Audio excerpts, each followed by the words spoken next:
everybody. Welcome to the May Wellness webinar. I'm a wellness program manager at HealthNet. Just a few of the housekeeping items before we begin.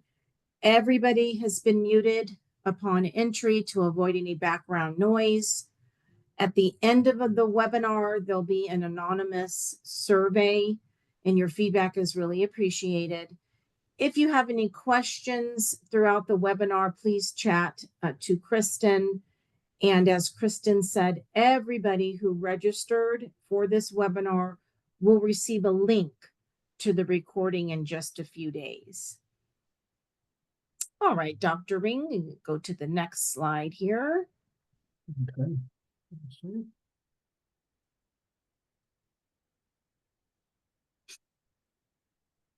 Our topic today is mindfulness in the workplace, and we are very lucky to have our guest presenter today, Dr. Jeffrey Ring. And the next slide, Dr. Ring. Hold on one second, let me go back. Oops. Oh, there we go. There we go. Oops, go back just one. There we go. So this information provided in this presentation is intended solely for the general information of the audience. It is not medical advice and shall not replace consultation with your physician or other qualified health provider. If you have any health-related questions or problems, please seek the advice of your physician or other qualified health provider. And now, please welcome our presenter, Dr. Ring. Thank you very much. I'm having a little trouble. Here we go. All right. Thank you so much, Kristen and Laura. Thank you, HealthNet team, for joining this afternoon. I'm very excited to have some time with you to swim in the waters of mindfulness as a concept and mindfulness at work more specifically. And I don't know, I've just been really excited about the topic and having some time with you today. I've been looking forward to it. So I'm really grateful to be here and happy to be here. I am a health psychologist by training, and for about 20 years, I worked as a faculty member in a family medicine residency program in Boyle Heights in East Los Angeles. And I was training physicians in doctor-patient communication and mind-body medicine, whole person care, and working with patients in all those places where psychology and health status overlap. Sometimes we receive bad news. Sometimes we have to up our game around healthy eating and exercise. Sometimes we want to lower our blood pressure through non-medication means or along with medication and so forth. So that's a little bit of the background that I bring to my work and to this work today in particular. So first, what I'd like to do is just ask you to kind of check in with yourself. Just to maybe go inside for a moment and see how you are doing. How are you feeling? How's your health like as we sit here together? How about your mood and your spirits? How are you doing energetically? How are you doing emotionally? Just see what descriptor adjectives come up for you as you check in with yourself.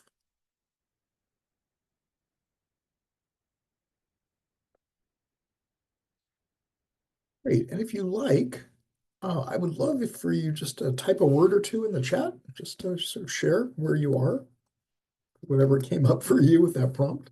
We'll just take a quick peek.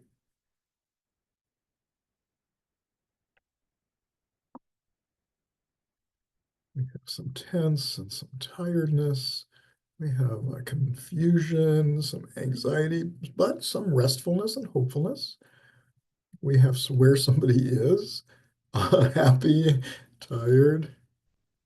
I see a smiley face, surviving, not quite what we were hoping for. Spicy, there we go, love that. Spicy, we could use more of that. A motivated, just existing. I send you warm, encouraging energies. Some happy and other. Oh, all right, good. So anyway, perfect, right? We all show up in a whole array of from a different array of different places, and somehow we have to get our work done, and we have to find a way to work together.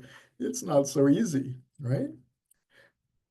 But leaders do have play a really important role in the workplace of creating a particular climate of collaboration, a particular climate, um, hopefully, of bringing out the best in people. We know that stress is not a bad thing. Stress to a certain point helps us get stuff done, finish our papers, finish our homework, get our projects in. But we also know at a certain point, it doesn't help anymore. It only sort of decreases our performance. So wise leaders and wise team members are monitoring and navigating some of that. And I would say to you that I think mindfulness is an important piece of that monitoring and so forth.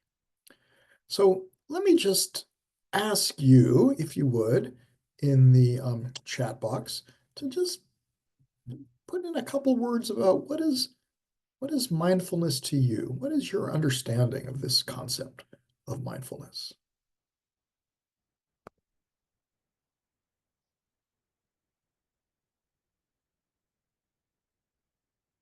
So we have focus and presence and awareness. Ooh, I have like so many being aware. I wish we were playing bingo.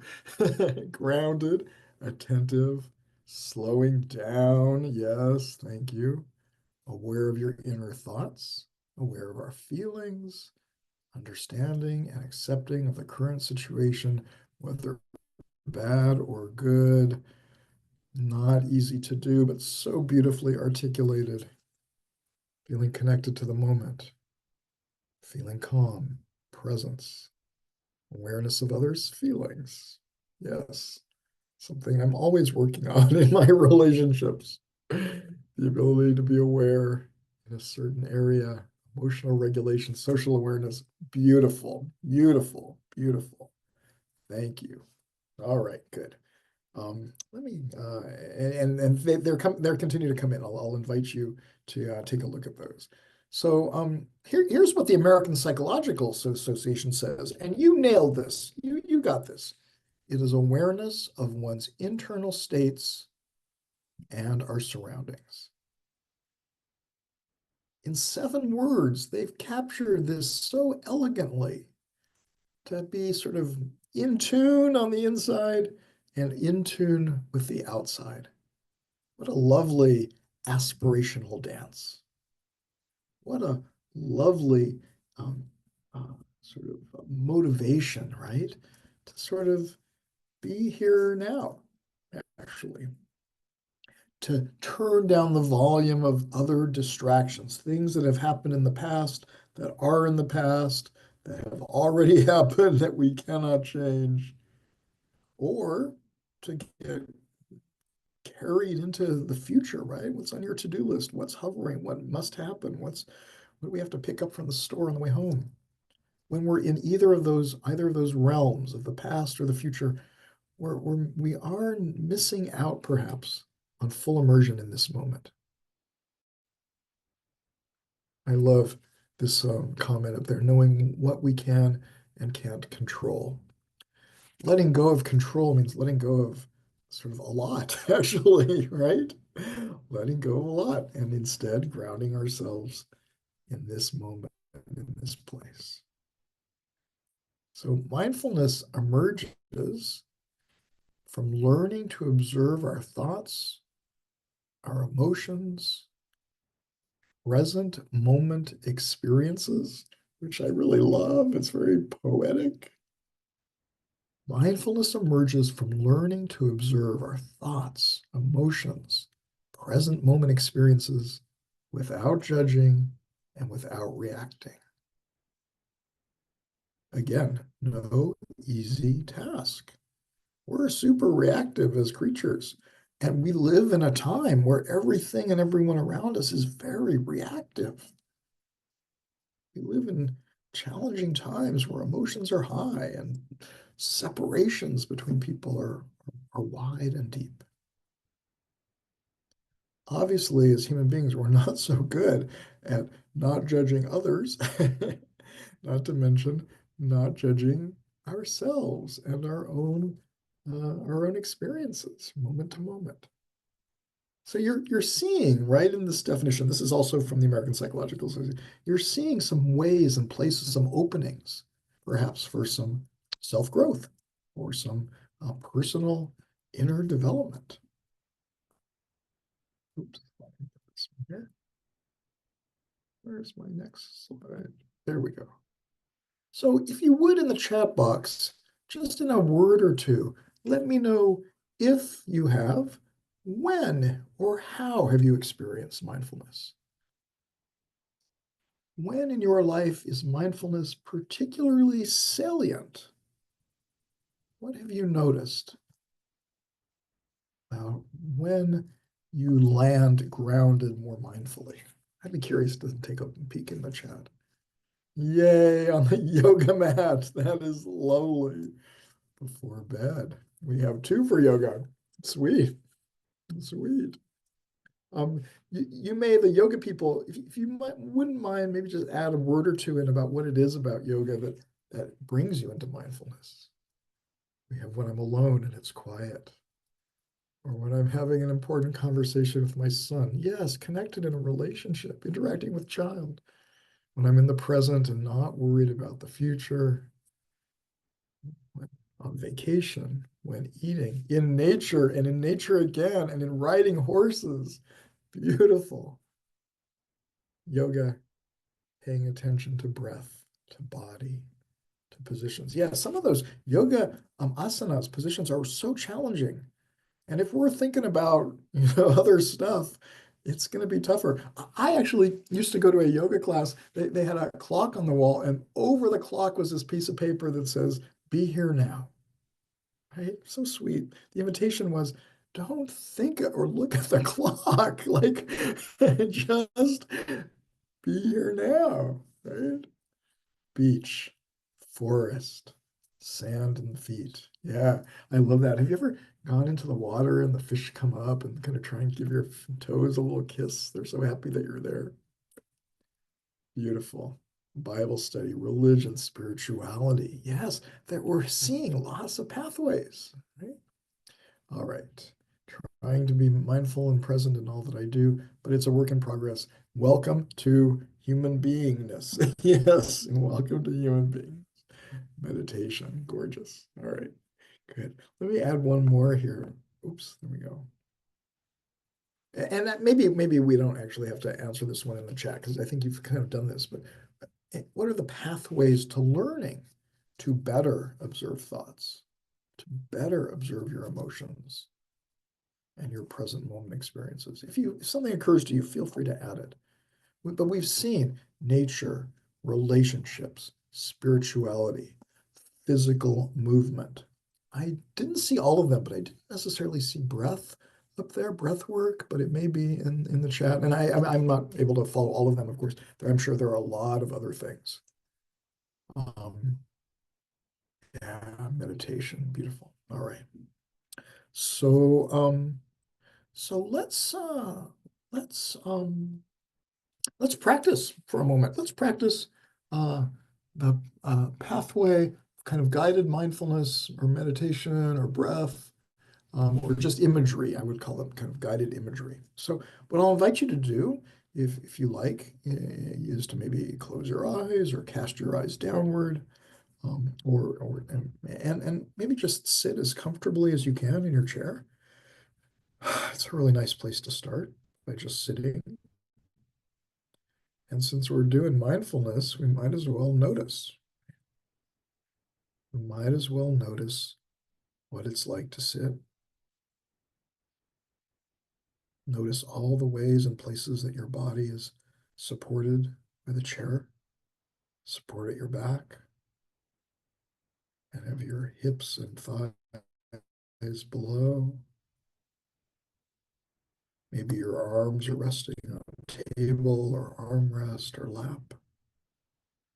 Maybe you're not sitting, maybe you're standing, and you can feel the connection to ground through your feet. Even if you are sitting, it's kind of nice. If you can reach and it's comfy, maybe you can really ground your feet solid on the earth, on the floor.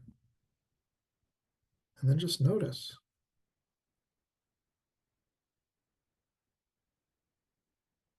Notice what it's like to have your body supported. Maybe you have a sense of gratitude. Thank you, chair, for supporting my weary bones. Maybe you can achieve a sensation of melting just a bit into the chair.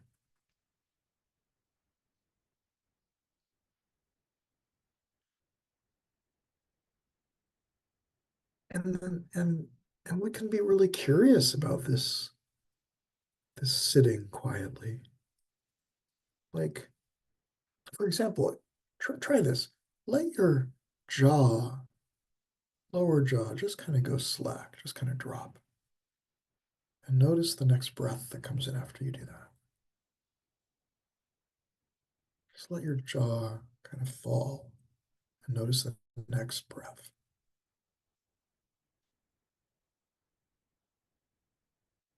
Maybe,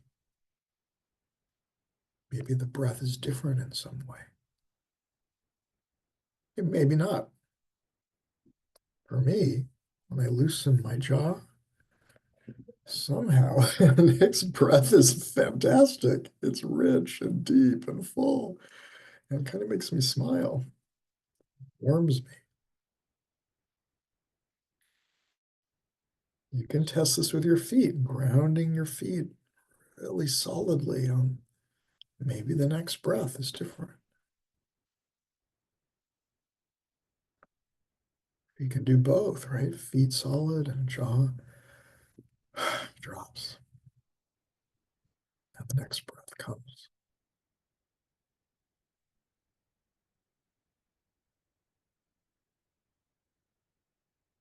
We can be very curious about our breath. Like I know you know that there is inhalation and exhalation, right?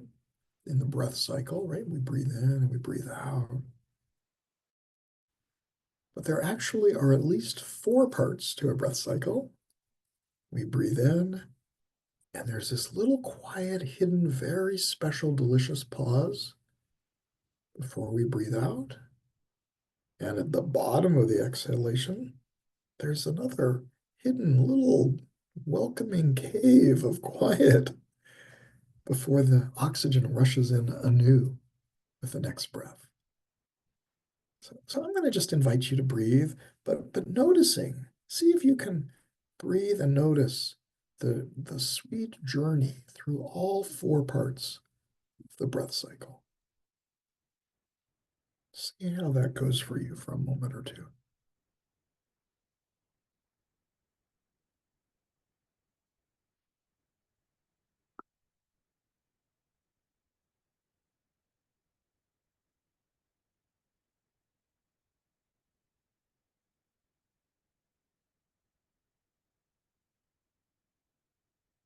Here's an invitation, if you like. You might want to explore what it feels like to linger or luxuriate for an extra beat or two in those spaces between inhalation and exhalation. I don't want you to hold your breath or catch your breath exactly, but just maybe to find a delicious, sweet, lingering pause at the top of the inhalation, and then another one at the bottom of the exhalation before the next inhale.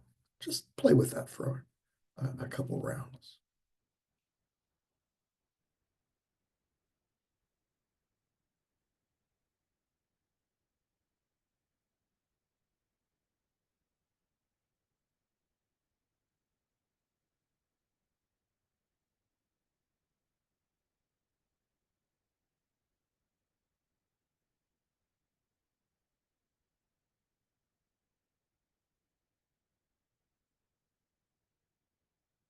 All right, we'll let all of that go.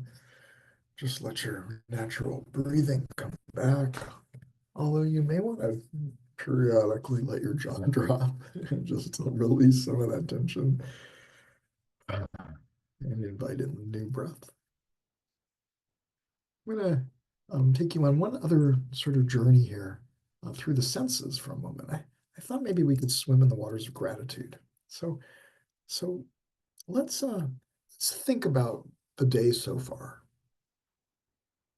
and things for which you may be feeling grateful. But we'll do it through the five senses. So, for example, can you land on something that you have seen today that you very much are grateful for? Someone or something. Just see what comes to you with that prompt.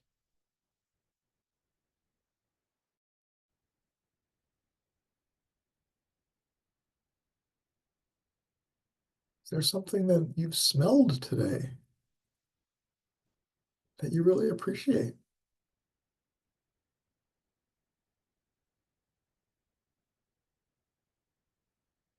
Something that you've tasted that curled your lips up in a smile?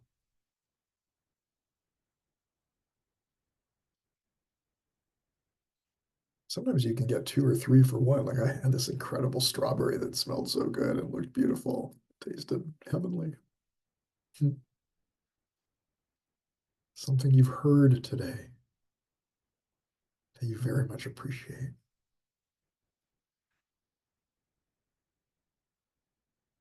Perhaps an experience of touch that you're grateful for, appreciate.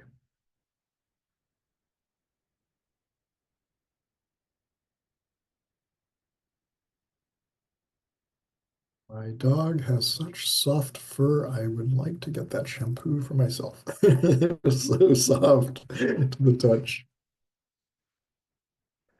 All right. So let all of that go. Flutter your eyes back open and come back into the space. But as you do, just check in with yourself and see how you're feeling right now. You don't have to write anything about it, but just an invitation, checking in. How are you feeling? Mood, spirit, energy, spirit.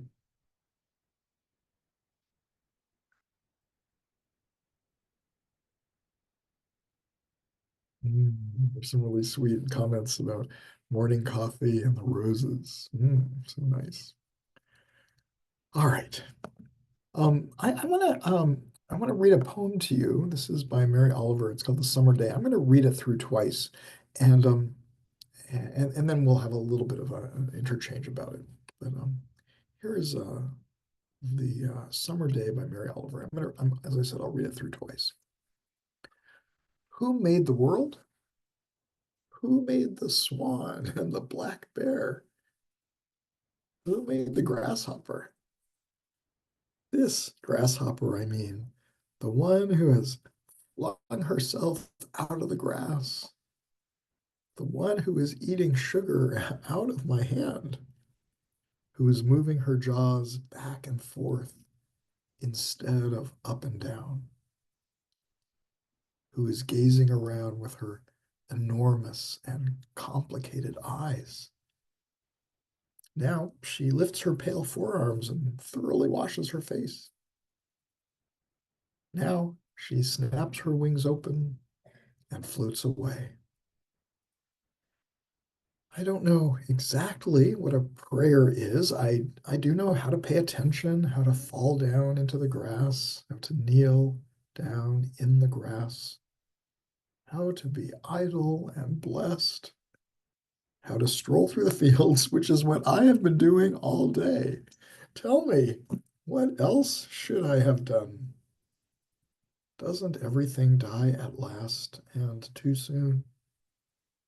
Tell me, what is it you plan to do with your one wild and precious life? Summer day. Who made the world? Who made the swan and the black bear? Who made the grasshopper? This grasshopper, I mean the one who has flung herself out of the grass, the one who is eating sugar out of my hand, who's moving her jaws back and forth instead of up and down, who is gazing around with her enormous and complicated eyes. Now she lifts her pale forearms and thoroughly washes her face. Now she snaps her wings open and floats away. I don't know exactly what a prayer is. I do know how to pay attention, how to fall down into the grass, how to kneel down in the grass, how to be idle and blessed, how to stroll through the fields, which is what I have been doing all day. Tell me, what else should I have done? Doesn't everything die at last and too soon? Tell me, what is it you plan to do with your one wild and precious life? Oops, go back. I'm sorry. Can we go back? I'm curious if you would in the chat, are you finding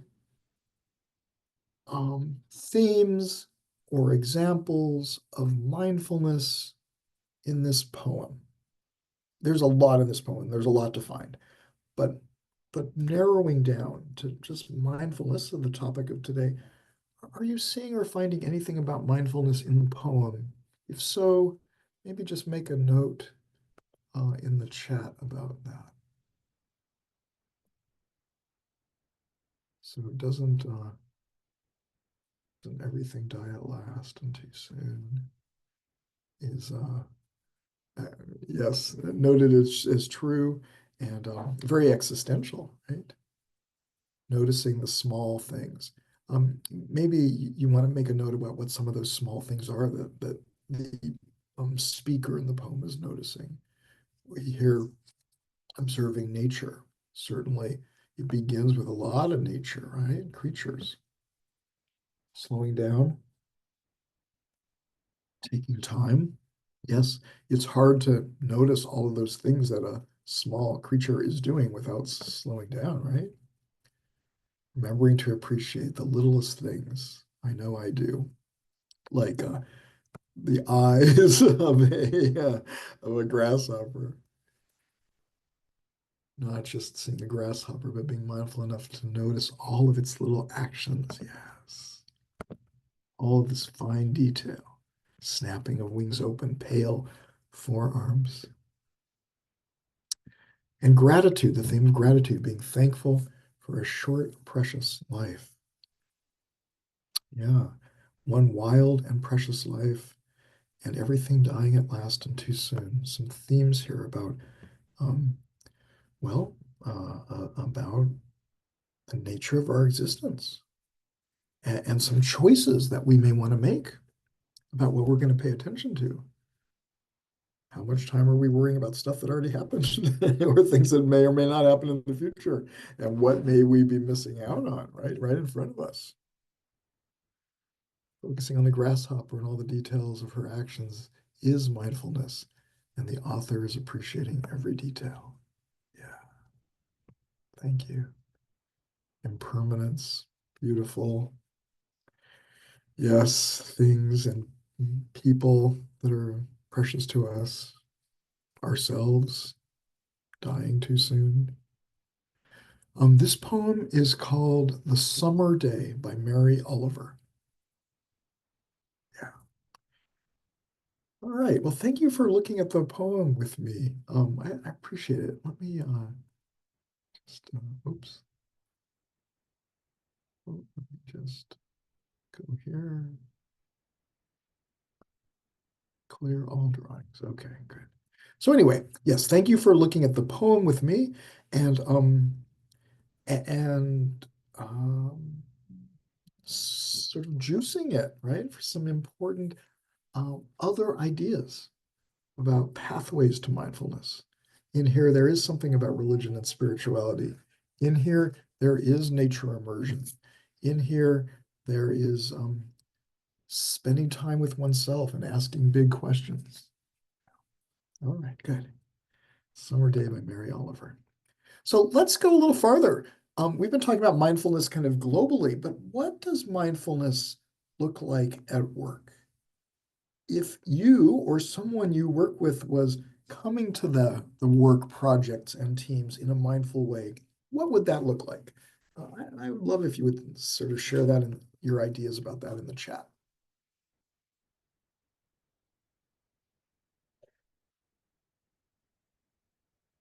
There is something precious about feeding a grasshopper. I have not had that experience that it's coming eating out of my hand, right? All right, good. So mindfulness at work may be connected to deep listening. Yeah, we got it twice here. Being prepared and present. If we are thinking about other stuff or what we might say in response to someone else, we are not present and we aren't prepared. Thank you for naming kindness. I think mindfulness is connected to kindfulness. Kindfulness. Ha! Is that a new word? Did I just discover something? Kindness and mindfulness are linked. Kindness and gratitude are linked. If you want to learn more about all of these concepts and the way that they link together, you may want to go to the UC Berkeley Greater Good website. Such beautiful resources. Maybe Kristen or Laura, if you would maybe just look it up really quick and add a link in the chat. Lots of research about mindfulness and its impacts on us. All right, let's see.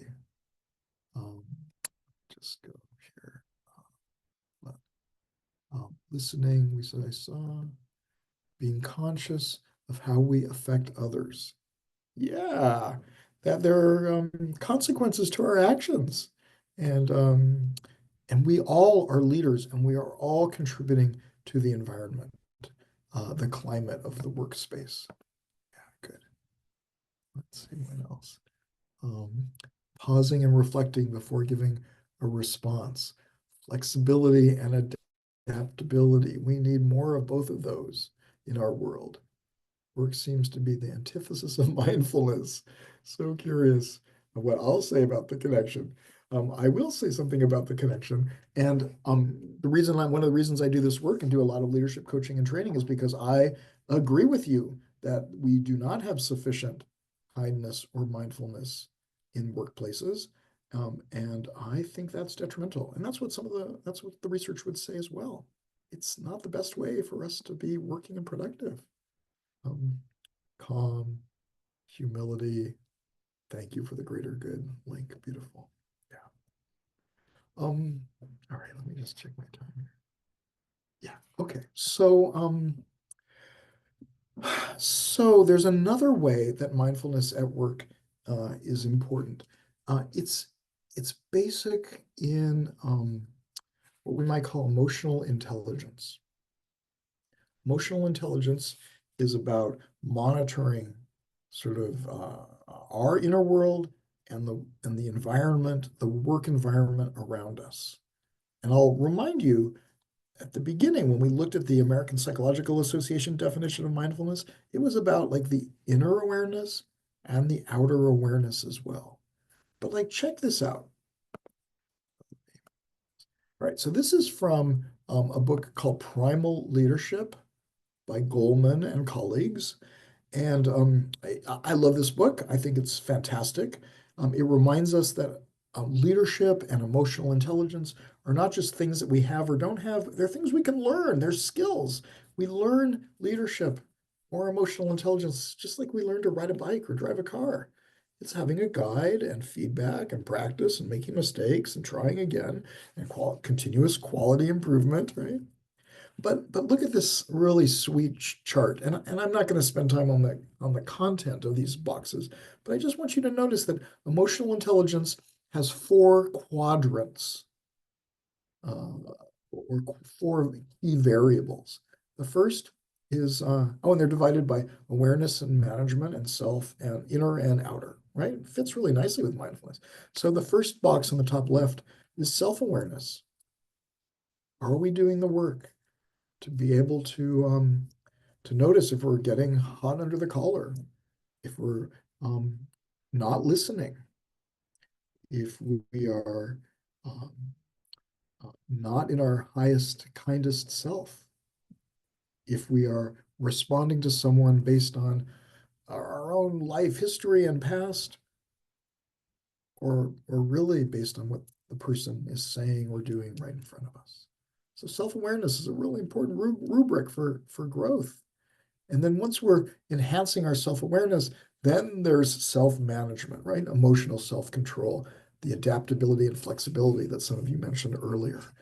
It unleashes optimism and a new energy for work, initiative, and achievement. It's like surfing around our personal stuff. It's going with the flow of things. This happens through slowing down. And it actually happens really beautifully by doing a lot of the things that you mentioned earlier. Immersion in nature, spending time with grasshoppers, prayer, religion, spirituality, breath, your body work, just letting your jaw drop, maybe yoga, tender and precious times with people we love, both mentors and peers, maybe from family members and kids. All right, so this is a little bit of the self side of awareness and management. Now we can also look at the outer world, right? The social. We want to be aware of the dynamics of what's happening around us. Like I'll give an example just from kind of the gender and equity space, right? Sometimes it happens in a group where, and often a woman will express a particular opinion, and it isn't necessarily heated until someone else, maybe a man or a white man, will says the same thing, and then everyone's very excited about it. It would be important, I think, to be a cohesive team, to be aware of that kind of dynamic. Is this a welcome space? Is this a productive space? Is this a space of warmth and honoring one another and celebrating strengths and contributions, lifting each other up? And as leaders, we need to be aware of the snags, the places where the workflow isn't happening, all of that, right? So social awareness is the third box here. And then as we're aware of all that stuff, then of course, at some point we need to act. And so we need to be, leaders and peers of inspiration and of influence, of giving people feedback so that they can grow and develop. Giving feedback isn't an easy thing. Receiving feedback isn't a particularly easy thing. But it's the only way that human beings grow. It's a gift. It's delicious. So do we need to build our skills? And how does mindfulness help us be more effective in giving feedback as well? Conflict management. I'm a people pleaser. I don't really like conflict, but I have learned to, build the skills of conflict. I'm not afraid of it anymore. I don't love it, but I'm not afraid of it. And it turns out I'm pretty good at it. Like I can give people direct feedback. But I've had to do a lot of inner work with my own breath and my own body because I get so tense when conflict is rearing its head. It has to do with the childhood and my parents' divorce and all this old big this stuff, right? It's visceral. So yeah, this has been about, coaching and counseling and breath and some yoga, reading books like Crucial Conversations. Crucial Conversations is very helpful. So anyway, I just wanted to add all of this to our conversation about mindfulness at work and the importance of mindfulness in emotional intelligence as well. I'm going to pause in a couple of minutes and you may have some questions, and I'm happy to take those as time allows. But before we do, I'm just going to ask you to close your eyes again for a moment, go inside, and let me just go back one second. Oops.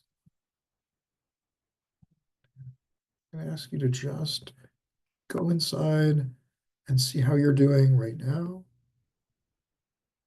How is your mood?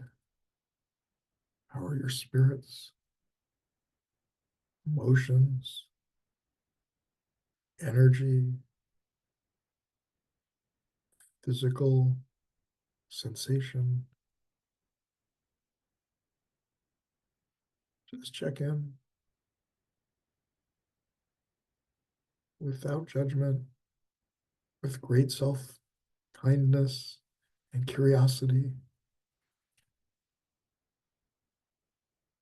And as you come up with something, I would love to see a word or two in the chat, just a descriptor of how you're doing right now, how you're feeling.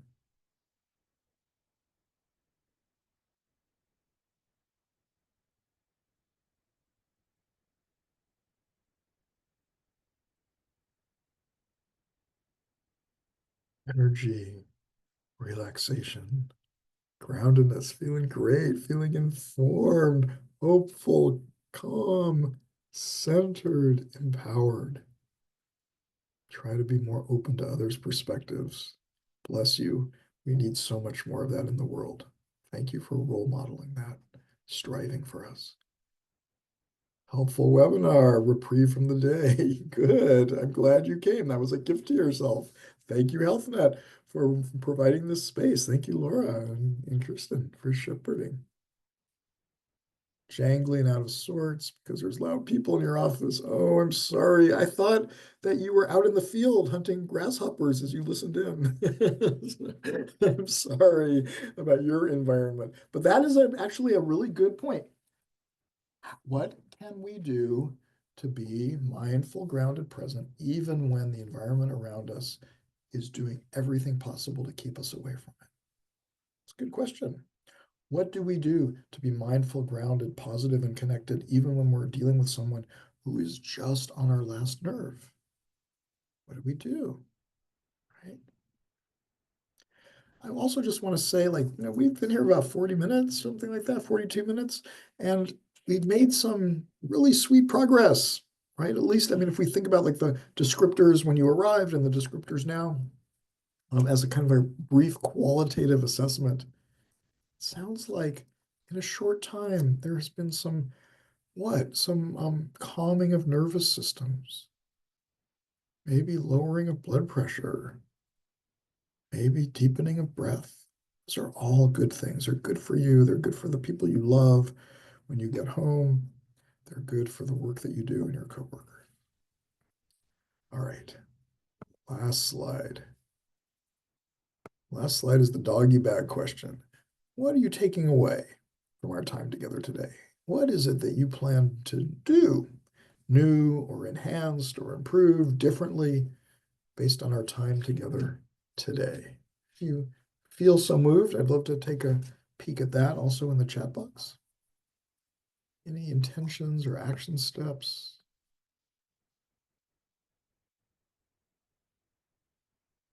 I see something about cultivating this space. That's great. Oops. Okay, let's see. Um, Slowing down, listening, observing, slowing down. Mary Oliver, the poet, would be so happy. She'd be kissing you on the forehead that you're taking away some slowing down, just like she did in the field. Let's see. Try to be more open to others. But okay, let me see. Let me just move this. Oh, here we are. I never heard about the doggy bag question. That's sweet. Yeah, what's the takeaway? Not feeling guilty for taking a moment to myself.